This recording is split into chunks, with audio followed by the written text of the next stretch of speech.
What do you have to say about the alleged Muslim immigrant grooming gangs in Europe?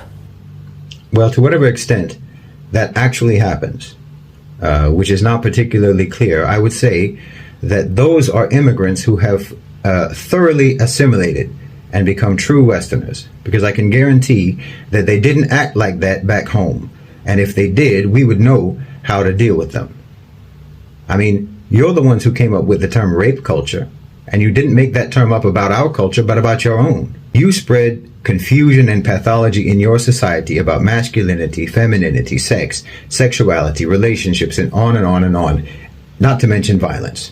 And again, if these people have been proven guilty, you don't deal with them the way that we do.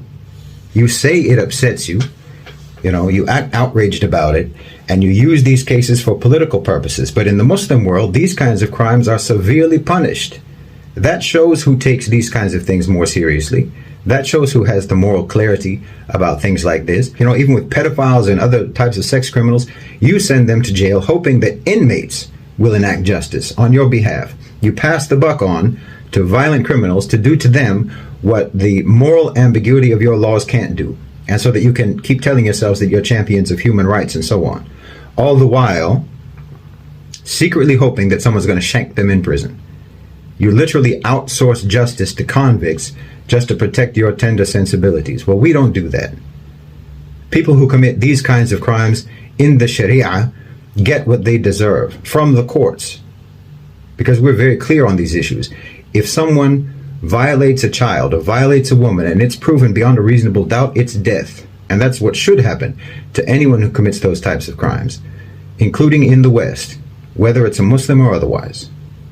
And no one's saying that Muslims haven't done wrong, that Muslims haven't done bad things. Muslims do wrong. I've done wrong.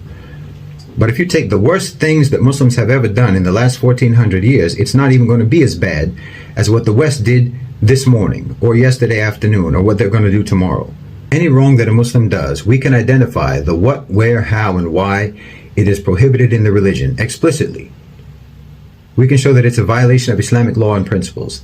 Westerners can't do that because everyone has their own interpretation of both Christian and Enlightenment principles. There's nothing solid. They don't have a law except for secular laws, and those laws are always changing.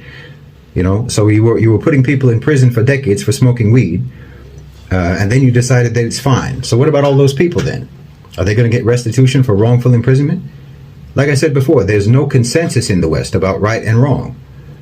What they think is wrong today, they'll think is right tomorrow, and vice versa. So anyone taking their moral criticism seriously is like trying to determine true north using a windmill instead of a compass.